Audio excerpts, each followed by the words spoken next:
In today's video, I want to go over the different criteria that I use when I want to get rid of my veteran Umamusumes, or once I hit that 200 threshold and they force me to get rid of it, what is it that I'm looking for so that way I don't get rid of something that is potentially good. The first thing I ask myself is, what is the purpose of this Uma?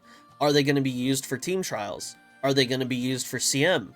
Are they going to be used for, in my case, Community Cup? Or, if I'm going to use this to race against my friends. So if they don't fit that criteria of being someone that I use for Team Trial, CM, Community Cup, whatever it may be, then I'll go ahead and take a look. Can they be used as a parent, grandparent, or great-grandparent? And so the example that I want to use is this Ogity. She's not going to be dusting anybody anytime soon. However, she will be good at the very least as a grandparent. So as we take a look at this paint graph that I've used, you can see here that we have the Ogity, this spot right here, we have the Mayano Top Gun, who's going to be a grandparent, and then we're going to have this gold ship who's going to be the other grandparent. The reason why this is going to be important is because let's say that she wasn't a 3-star stamina. Let's say that she was maybe a 1-star gut, kind of the way that Mayano Top Gun is, right? Why did I use that Mayano Top Gun? It's because she has 3-star end closer, and I really needed to make end closers going for my Tokai Teo for CM2. And so if we turn around and say, hey, this Ogity may not be a great parent, right? So I wouldn't use her for an ace run because she's not a 7, 8, or 9 blue star spark. But maybe she's good as a grandparent. So then that means when I do a run, I select this Ogity, I select somebody else as my other legacy. And then guess what? Whatever I make, let's just say I do a Teo run. So then Teo would go here. And then now this Ogity would be a grandparent here. And so then I would have that 3-star stamina. And in theory, I would use a 3-star blue as well. So that way I'd have a 3-star here. Now, the reason why this is important is because if we do have something that's like a 1-star that isn't really that great, let's go ahead and look at kind of like this, for example. I've got a 1-star wit, I have ramp up, I got straightaway spurt. Those are some skills that I like. Maybe I want to use that in a build. But she has a 1-star wit. So now I go ahead and I slot this Teo as a great grandparent. And then in theory, I would have, somebody that has straightaway spurt or ramp up, since those are the 2 skills we're using in this example. And then let's just say I get really lucky, and then boom, I hit a character right here. And let's just say they maybe have a 2-star speed, stamina, or power. But then they also have that straightaway spurt and the ramp up. Hey, that's awesome. That's what I'm looking for. And then we repeat that process until we get the same thing on our parent here. And so just because you have that 1-star wit or that 1-star gut doesn't necessarily make it useless, because you can always look to see, hey, do they have good skills? Do they have good pinks that line up with what I want to make in the future? So that way I can turn around and maybe use that and kind of save myself some time. Because anything above this red line, their blue sparks do not matter, because they will not affect your current character that you're trying to make an ace run for.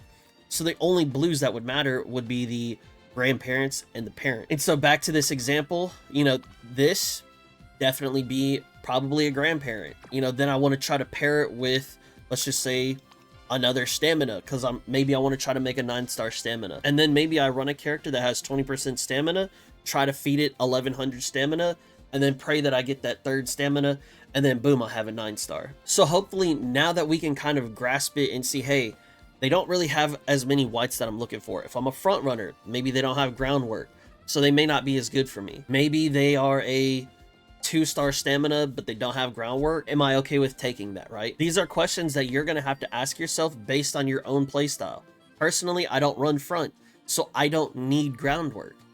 But let's say I ran end closer, I do need straightaway spurt. And so based off of your play style, what you're looking for, kind of understanding, hey, these whites may be good as a great grandparent. That means the blue isn't really that great. Or maybe you could turn around and say, hey, I have a really solid blue and I have a really solid, pink or white sparks as well, maybe this could be great as a grandparent. And so once we start narrowing down where each Uma can fit in, that will kind of give us that signal of, hey, can I keep it or can I get rid of it? The next thing that I look for is, does this Uma or template have a green spark?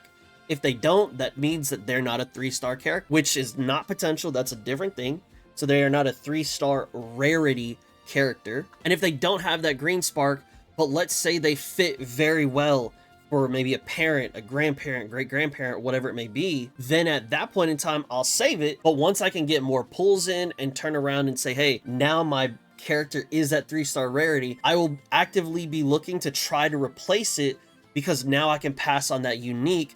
And as you know, there are some characters whose uniques are very, very appealing that we want to have on our ace character. And so finally, if they don't fit 1, 2, or 3, then I'll say, hey, they can't win a race. They're not going to be good for a lineage. And even more so, I could probably make a better one if they're a 2 or a 1-star rarity, then I'll get rid of them. So just because we have that 1-star wit or that, you know, 2-star gut or whatever it may be, doesn't necessarily mean that that's the end of the world, because we can slowly but surely implement them or loop them, or whatever word you want to put there, into the lineage to make that parent run that much stronger. The final thing that I do want to say is, as of right now, white sparks aren't the most important thing in the world. Grinding for them and trying to get them passively is a benefit. However, even if we have all the white sparks in the world, we don't have the skill point income to buy everything that we need. I'll use front runners as an example.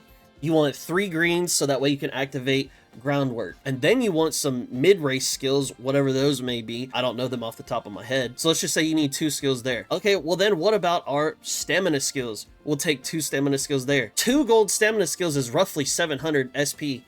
Then you got to add in these 4 abilities, and then these 2. The most that I've ever gotten in a run, I think, was probably 1600 skill points. And then we're not even talking about the late race abilities that we could potentially want there, on top of the unique abilities that we may also potentially want. So while having the whites are very good, it'll be a little bit better in scenario 2 and scenario 3 as that skill point generation comes in. So right now, at base level, focus on getting your blues and your pinks to line up perfectly. You know, you don't want to have a medium and then a mile and then a long. That makes it very muddy. But if that's the best you got, that's the best you got.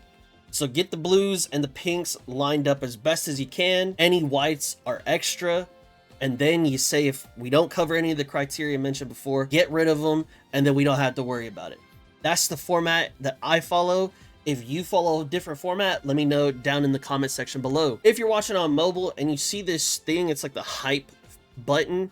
If you think the video was good and you want more people to see it, be sure to hit that little hype button as well. Here is a massive shout out to all my current channel members. Thank y'all so much for supporting the channel. It really means the world to me. Last but not least, if you haven't already, be sure to like, share, comment, and subscribe to the channel to see more Umamusume content. And if you really like the video, be sure to share it with your friends, your family, and your friends' family, so that way everybody can kind of understand what it is that they can get rid of and what it is that they should save.